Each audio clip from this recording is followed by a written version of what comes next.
नमस्कार दोस्तों, आप सभी का स्वागत है एक बार फिर। और आज की कहानी शुरू करने से पहले जो भी चैनल पर पहली बार आए हैं या जिसने भी अभी तक चैनल को सब्सक्राइब नहीं किया है तो जल्दी से जाकर चैनल को सब्सक्राइब करें और घंटी का बटन दबाकर ऑल का आइकन जरूर प्रेस कर लें ताकि हमारी कहानियों की नोटिफिकेशन आप तक सबसे पहले पहुँचती रहे। अगर आपको कहानी अच्छी लगे तो शेयर जरूर कीजिएगा। तो चलिए शुरू करते हैं आज की एक और बेहतरीन कहानी। सुबह चाय नाश्ते के समय सुधा जी अपने पति से कहने लगी, कविता की शादी के बाद घर कितना सूना सूना लग रहा है। उसके रहने से घर में चहल पहल रहती थी, पर अब तो कहीं मन ही नहीं लगता। मेरी कौन सी चीज़ कहाँ रखी है, कब कौन सी दवा लेनी है और शादी ब्याह में कौन सी साड़ी पहननी है, इन सब चीज़ों का ध्यान हमारी बेटी ही रखती थी। आपके बाहर आने जाने के कपड़े प्रेस करके कितने करीने से रखती थी, हर छोटी बड़ी चीज़ का ध्यान रखती थी। माँ बाप के चले जाने से बच्चे अनाथ हो जाते हैं, लेकिन यहाँ तो बेटी के शादी के बाद लगता है कि हम दोनों अनाथ हो गए। कपिल जी बोले, सुधा, किसकी बेटी आजीवन माँ बाप के घर रहती है? बेटियों को तो एक दिन विदा होकर ससुराल जाना ही होता है। जैसे तुम इस घर में आई थी वैसे ही तुम्हारी बेटी अपने घर गई, और फिर तुम क्यों भूल जाती हो कि तुम भी किसी की बेटी को विदा करके लाई हो। एक बेटी विदा हो गई, पर अगर मानो तो बहू भी तो हमारी बेटी ही है। सुधा जी मुंह बनाते हुए बोली, यह सब सुनने में अच्छा लगता है। कोई बहू बेटी नहीं बन सकती, क्योंकि अपनी माँ तो अपनी ही होती। जितना दर्द वह अपनी माँ का महसूस करती है होगी, क्या कभी मेरे लिए इतनी दुखी और उदास होगी? बिल्कुल भी नहीं। वह मुझे अपनी माँ का दर्जा कभी नहीं दे पाएगी। कपिल जी बोले, सुधा, बुरा ना मानो तो एक बात कहूँ, कोई भी बेटी बुरी नहीं होती, लेकिन जब वही बेटी बहू बन जाती है तो वह बुरी बन जाती। भला ऐसा क्यों? वास्तव में हालात भी ऐसे हो जाते हैं, वरना सास भी बहू को माँ का प्यार दे सकती, फिर वह हमेशा बुरी बनकर बहू की नज़रों में क्यों खटकती रहती? एक बार तुम माँ बनने की कोशिश करके देखो, शायद तुम्हें बेटी की कमी महसूस ना हो, क्योंकि कविता के जाने के बाद अब नेहा की ही हमारी बेटी।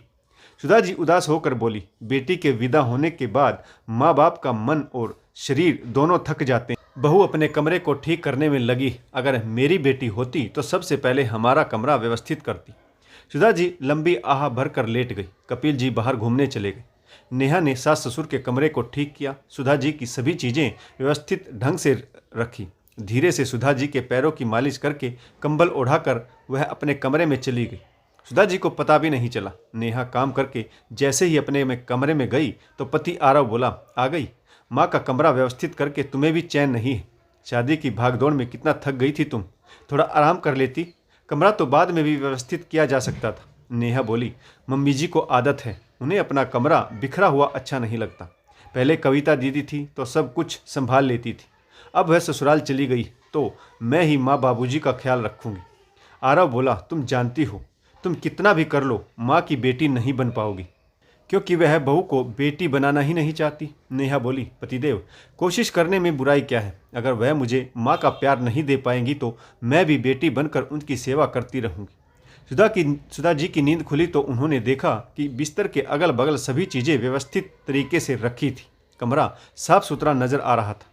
शादी में इतनी थकान हो गई थी कि उन्हें तो इतनी गहरी नींद आ गई थी, कमरे में क्या चल रहा है इसका एहसास ही नहीं हुआ।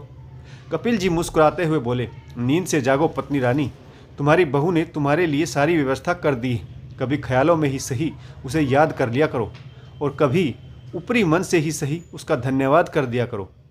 कपिल जी ऐसा कहकर फिर से बाहर दोस्तों के साथ ताश खेलने के लिए जाने लगे तो नेहा ने कहा, बाबूजी बस 2 मिनट रुकिए, चाय तैयार है। नेहा चाय लेकर आई तो कपिल जी बोले, अरे बहू, इतना सब करके हम तो थक कर चूर चूर हो गए, और तुम्हारी फुर्ती अभी तक बरकरार है। कल रात से तुम सोई भी नहीं हो। 2 घंटे की नींद मुश्किल से ली होगी तुमने। लग ही नहीं रहा कि मेरी बेटी इस घर से विदा हुई है।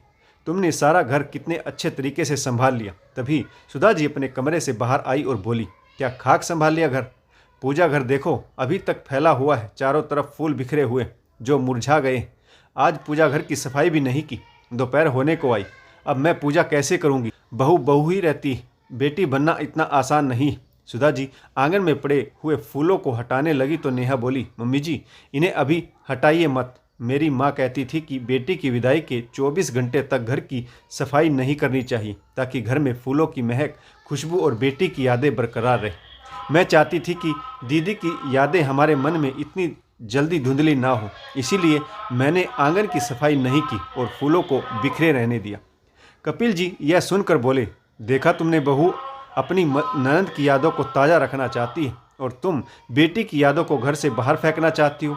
बेटी को याद करके सुधा जी की आंखें नम हो गई। नेहा ने आगे बढ़कर उनके आंसू पोंछे और बोली, मम्मी जी, बेटी के जाने के बाद सास के आंसू बहू ही पोंछती और सास ससुर चाहे तो बेटी को विदा करके बहू को बेटी बना सकते हैं। आज सुधा जी को महसूस हुआ कि बहू इस घर के लिए कितना सोचती। कहीं ना कहीं उनकी पुरानी मानसिकता ने ही बहू को बेटी बनने से रोका हुआ था। वह मन में बहू को जगह नहीं देना चाहती थी। समय के साथ सुधा जी धीरे धीरे नेहा पर भरोसा करने लगी। अब नेहा ने सासुमाँ की सारी जिम्मेदारी अपने ऊपर ले ली। पहले ननद कविता पैसे, ज्वेलरी, कपड़े, हर चीज़ की व्यवस्था रखती थी। अब वही काम नेहा करने लगी। कविता 2 दिन बाद मायके आई तो माँ को भाभी पर भरोसा करते देख बहुत खुश हुई। वह सुधा जी से बोली, माँ, अब मुझे आप दोनों की चिंता नहीं, क्योंकि अब आपके आंसू पोंछने के लिए आपकी बहू ने आपकी बेटी की जगह ले ली। हर सास अगर अपनी बहू पर भरोसा दिखाए तो वह भी बेटी बनकर दिखा सकती।